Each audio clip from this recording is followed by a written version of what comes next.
Hello everyone. This is Sheri Kaye Hoff with the Living Joyfully Show.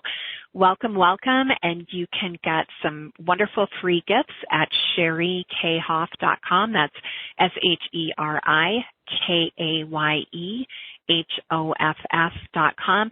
And I have another amazing guest with me here today. I can't wait to tell you more about her. I have Vera. Melissa, a busy wife and mom, started her blog in 2011 as a deals coupon blog, but it soon morphed into a lifestyle blog. She was only pursuing it part-time while teaching at first. Then in 2014, the bottom fell out of her world. Faced with health issues, her own and in her family, she decided to stop teaching and pursued blogging full-time. Her blog has grown and evolved so much, she has created her own office outside of the home. In 2018, the full-time income that it created gave her the income she needed to create her office. She purchased her blog cabin, aka, as a she said, don't you just love that, where she virtually hosts on Facebook Live chats from the blog cabin. I love that. Melissa is passionate about helping female entrepreneurs get ahead and just recently created a mastermind for them. At the same time, she also created a blog coaching business. So welcome, Melissa. I'm so excited you're here. How are you today? Fine. Thank you for having me, Sheri. Well, I'm excited. We have a lot to talk about, so I'm just going to jump in. A lot of people have that experience, kind of that epiphany after a diagnosis, that sort of scary, health experience. So can you tell us a little bit about how that shifted, what happened and how that shifted what you're doing today? It totally shifted. It started out in January of 2014. At that time, my youngest daughter was in 6th grade, and we get a call from school. I was obviously at another school because I taught elementary school kids, and she was in middle school, and we got a call saying that she had a seizure. She had never had any type of seizures before, so that kind of really was scary, going back and forth with the doctor, trying to figure out what was wrong. At one point, it thought she had a brain tumor, but it ended up being epilepsy. But because her school schedule and my school schedule didn't quite work out the same way, I had to take a leave of absence to stay home with her because she was only going half days to school. And then once we finally got her back on track, we had a car accident. And the car accident put me out of work for a while. I had ended up having a lot of whiplash, a torn rotator cuff, which for months and months, physical therapy, nothing would work. I still have pain in my left arm as it is. And so that kind of happened. So that kept me from going back to school for the rest of the year. And then when I finally said, okay, I'm getting straight with that, my dad, he was my biggest hero, got put into hospice due to exposure to Agent Orange in Vietnam. And he ended up dying the following year. And because I had so many memories with my dad in the school, because he was a big volunteer and would always come into the classroom and help out whenever he could, I just felt like I just could not go back. I couldn't face it. And that anxiety and that level of depression was just so heavy on me that I'm like, I can't do this, but I still have to make an income. So that's when I started doing blogging full time. Wow. And you had a lot happen in a short amount of time. It's like it really makes you go to the moment and appreciating every single moment. I know that feeling. So I know you said that you started off with kind of a coupon blog. So tell me how that shifted into, because I know that there are a lot of lifestyle bloggers who, follow my work and my podcast, and there are a lot of people out there who want to know how can they make a lifestyle blog. Blogcast. That's kind of your word there. But anyway, how can people kind of make that leap to be making money with a lifestyle blog? A lot of it has to do with, I started off slow. Like I said, I was doing it part-time. So once I got the following, because that's the first thing you have to do. You have to get a following. You can't just jump right in and assume you're going to make money, because it's not a get-rich-quick scheme. You have to build your audience. You have to be authentic in what you're going through. But you get sponsored posts, you get ad revenue. There's companies that want to place an ad on your blog. It's just like a newspaper, an online newspaper, where, you know, people can subscribe. You can offer things for printables and things like that for people to download, and you can get some money from that. Or like I do, I actually started teaching people how to create their own blogs. Very cool. So what do you think makes a blog successful? Being authentic, being true to who you are. I once had someone tell me, you can't put that on your blog. You can't put that out in the universe. And I'm like, no, I can. It's my words. It's how I feel. And if I wanted it to be a newspaper and an editorial, yeah, then of course, then I wouldn't put that up there. But the fact that people are coming to my blog, and I've had so many people come to me and say, I am so glad you wrote that because I thought I was the only one who thought this way. And it's like people, they resonate with being authentic and genuine. Mm-hmm. Yeah, I think that a lot of people come to it thinking the reverse, like, just tell me how to make money. And it really is the authenticity that that resonates. And I think, too, when I look at myself, I've been in business for 14 years, and blogging is more like a piece of what I do. But it's that feeling that you do start seeing success the longer you hang in, the more you learn, the more you, you know, kind of evolve into sort of your own brand. And you're right, it isn't a, you know, get rich quick scheme. And I've been in this business long enough to see many people come and go, you know, try to break in, and they just don't have, you know, to me, it's like a lot of heart that it takes to stick with something to really become an expert at it. So I know that you said that you started teaching people how to blog. So tell us about that. It actually occurred last year. I took a course called My One Thing with Nikki Koziarz. If you're not familiar with her, she's like a Christian author, and she wrote a book called 5 Habits of a Woman Who Doesn't Quit. And during this time, she did a coaching.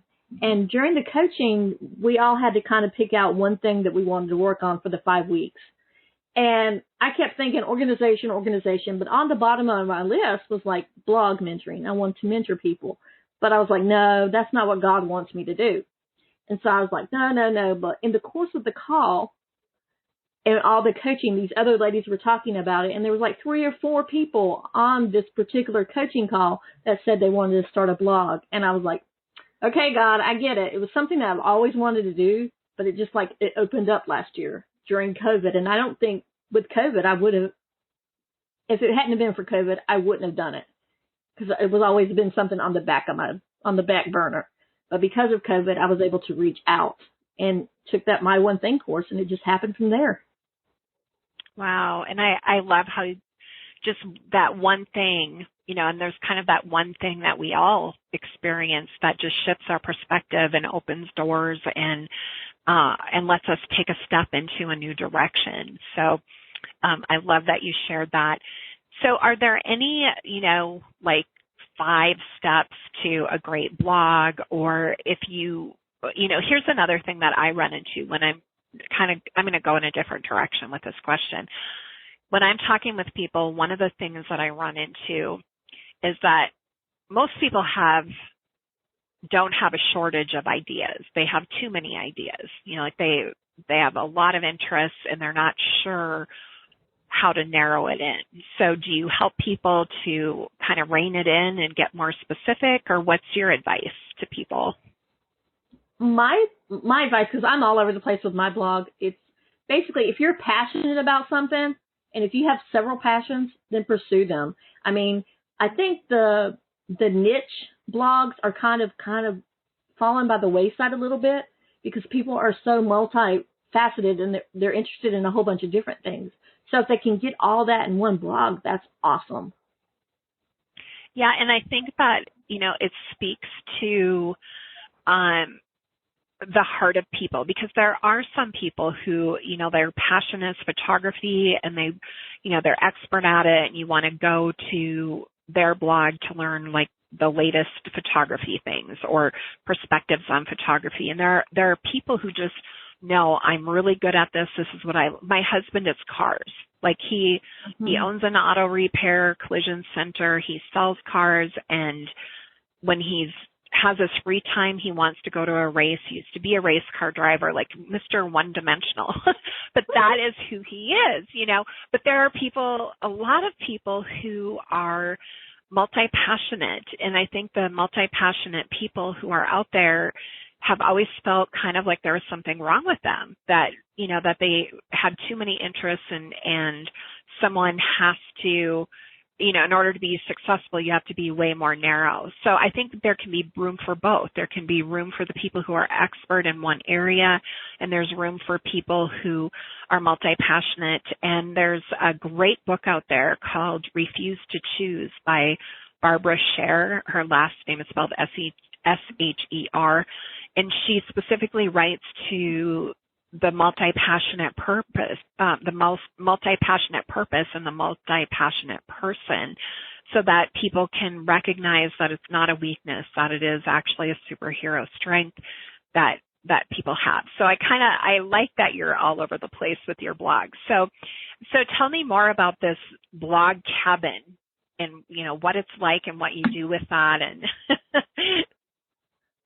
okay, in 2018, I had suffered from anxiety for so many years, and I let anxiety kind of just control me. So I took a trip. I hate driving by myself, and I hate the highways. I live in a very rural town in North Carolina, so I don't normally get on the highways and have to go places. But I took a trip to a town that I fell in love with, Fayetteville in North Carolina. It's about an hour and a half south of me, and by myself on the highway, on the big highway, and that just kind of was a stepping stone point. And I'm like, you know what, if I can do that, then all this money that I'm making with my blog, I've always wanted an office outside the home, but I didn't want to have to go pay rent somewhere.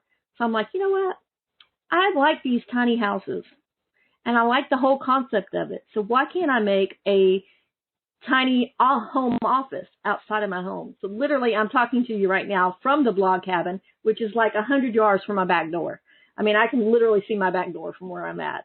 But it was something that I wanted to do, so I went to and bought a she shed, a storage building, and with the money that I have made blogging, and also paid for all the materials that went inside. Now, granted, the sweat equity was my husband. I have to give him all that, because he did everything. I designed it, though. He put everything up for me, and it just made the biggest difference, I think, because it led me to a journey where the anxiety, I was stepping more and more out into my purpose of what God wanted me to be. And now I'm hosting, like you, like podcasts and live talk shows, and talking to people that I would have never met otherwise if I was still crippled by that anxiety. Wow, what a great testimonial. And, you know, I'm thinking, you know, here you are, so confident and in your power with what you're doing. I would never have guessed that you were a person who suffered from anxiety. So for all those people listening, and there's a lot, and two of my kids really suffer with anxiety and have had to do a lot to, you know, overcome it, that there is a way to do it. There's always a way. I just emailed to someone the other day who was in really a difficult position, and the first thing I said is there's always a way, you know, because we have a tendency to kind of close doors and say, well, this just isn't possible. So describe your blog cabin. And I think what I'd like to do is also maybe have a picture of it so that I can put it up on my blog when we're advertising the podcast here. So, but describe it for us. It's basically, it's a she shed, but I had, when we were first putting up the walls, because it came with the vapor barrier, I had some of my friends come by and write positive messages inside the walls, so they're kind of walled up in there. And I have to give credit to my friend Ashley, because she stopped by and she coined the term blog cabin, and it kind of stuck. But basically, it's just a 8x10 storage shed that we kind of made into a cozy little cabin. The back of it, the feature wall is like reused lumber from an old fence that we had. And so it's just something cozy. I have a TV in here. I have my computer in here. I mean, literally a refrigerator, literally anything that you would want in here is basically in here. But it's just a little place where I can shut at the end of the day and turn off work, because that was the biggest thing when I was working in the house. There was all the clutter and everything. You know, when you're in the house, everything else is calling to you, like dishes, or you need to do laundry, or you need to vacuum. You know, things are taking away your attention. Whereas in here, I'm focused. And when I close the door at night, I'm done. Mm-hmm. What a great idea to have your friends write positive messages in the walls. What a fantastic energy. I love that. I love that. Well, okay, so tell us how people can find you. You know, tell us the URL of your blog and what they can expect when they go over there. Share that with us. My blog is adventuresfrugalmom.com. Basically, you can expect anything from talking about marriage, menopause, because when I hit 50, the menopause kicked in, and actually that was the turning point of when I started getting out of my anxiety. That 50 was the turning point. Kids, raising kids. I have 3 beautiful girls, being married to an immigrant. My husband's from Mexico. Just basically anything and everything you could possibly think of. Also, I will have to say my 10-year-old Shih Tzu, Allie, kind of barks her opinion sometimes, because I do all my pet products and pet things in her voice. So she's kind of sassy, and she's sassy in real life, so I have to use a sassy voice with her. Oh, I love that. My dog and my cat often make appearances. I'm surprised they're not today. But I can remember one interview that I did. The dog and the cat came in my office together and ran under my desk, and everything, my computer, my laptop and everything just kind of slid off to the side. And, I really didn't miss a beat. Yeah. And my cat, her favorite thing is to show up during Zoom calls. She'll come in and she'll stretch up high on the wall. So you'll see her in the background stretching on the wall, and then she'll meow and sometimes jump in my lap. And I can't keep her out of my office because she can open the door even when it's locked. I don't know how she does it. She just rocks it back and forth. So I just give up and let her appear whenever she wants to appear. So you got to love your animals. So, and my kids are, my youngest is 20. So, I'm in that getting to sort of the empty nest phase of my life. So, I can relate to a lot of what you're saying. So, all right. So be sure everyone to go and visit her website. And I just want to remind you also to stop by SheriKayeHoff.com, SheriKayeHoff.com. And Melissa, before you go, what is the 1 to 2 things that you want people to take away from our conversation that we've had here today? I would say the biggest thing is don't be afraid to step out of your comfort zone. Like I said, for so many years, I let anxiety rule my life, and I missed out on so much. And now it's just kind of letting that anxiety go. Not to say that I'm totally cured, because I still have anxiety, but just get out of your head and just do it. I love that. Thank you for sharing that. And thank you, everybody, for being here with us today. And I will talk to everybody soon. Take care. Bye-bye. Bye.